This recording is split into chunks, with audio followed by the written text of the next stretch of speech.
From CNN, judge gives ex-officer nearly 3 years in Breonna Taylor raid, rebuffs DOJ call for no prison time. A federal judge sentenced former officer Brett Hankison to nearly 3 years in prison for excessive force in the 2020 Breonna Taylor raid, rejecting the DOJ's no prison recommendation. Hankison fired 10 shots during the botched drug raid, none hitting anyone, but his bullets went through Taylor's apartment, sparking nationwide protests. Civil rights attorney Ben Crump, representing Taylor's family, called the DOJ's stance an insult, while the judge said no prison time would undermine the jury's verdict. Hankinson faces 33 months in prison and 3 years of probation. Taylor's mother expressed disappointment, saying the prosecution didn't fight for them. From Fox News, Zohran Mamdani fires back at White House mispronouncing his name, Mamdani. Zohran Mamdani, New York City mayoral candidate, clapped back after the White House mispronounced his name as Zamdani in a viral TikTok set to Hollaback Girl. White House Press Secretary Caroline Leavitt called Mamdani a known communist who supports defunding police, warning his election would be a disaster. The 33-year-old Democratic Socialist, backed by AOC and Bernie Sanders, could be New York City's first Muslim and millennial mayor if elected. Trump criticized Mamdani on Truth Social, while Mamdani's team jabbed at rival Andrew Cuomo for Trump's apparent support. From USA Today, Native Americans rail against Trump's call to change Commander's name back.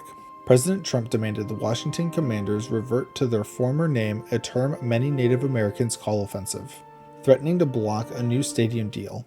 Native American groups, like the Native American Rights Fund, say the old name mocks their culture and dehumanizes them. Trump claimed Native Americans want the name back, but activists like Savannah Romero call it a slur and a tactic of dehumanization.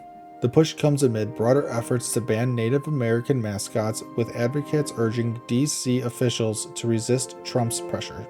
From MSNBC, why the Supreme Court could take up Ghislaine Maxwell's appeal over Epstein agreement. Ghislaine Maxwell's appeal could reach the Supreme Court, not over her Epstein-related charges, but a legal question about federal agreements. Maxwell argues a Florida non-prosecution deal with Epstein should have blocked her New York charges, but lower courts disagreed. Her team says a split among federal circuits on whether one district's deal binds others could push the justices to take the case. The DOJ opposes review, and even if taken, the case may not help Maxwell, who's serving a sentence until 2037. From The Independent, Washington Post exodus grows as MSNBC host and Pulitzer Prize winner Jonathan Capehart takes Bezos' buyout. Pulitzer Prize-winning columnist Jonathan Capehart is leaving the Washington Post, taking a buyout amid a staff exodus over the paper's new direction. Owner Jeff Bezos mandated the opinion section focus on personal liberties and free markets, leading to resignations from veteran journalists. Capehart, who will stay on MSNBC, follows columnists like Eugene Robinson, who cited the paper's shift as their reason for leaving. CEO Will Lewis urged staff not aligned with the changes to leave, as the Post loses subscribers and morale plummets.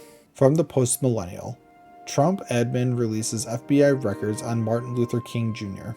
The Trump administration released over 200,000 pages of FBI records on Martin Luther King Jr., unsealed early from a 1977 court order. The files detail FBI surveillance and J. Edgar Hoover's campaign to discredit King and the civil rights movement. King's children urged empathy, noting the files reflect a personal loss and a disturbing government effort to undermine their father. The release fulfills Trump's campaign promise to declassify records on King, JFK, and RFK, sparking debate over historical context. And as always, thank you for the like, comment, and subscription.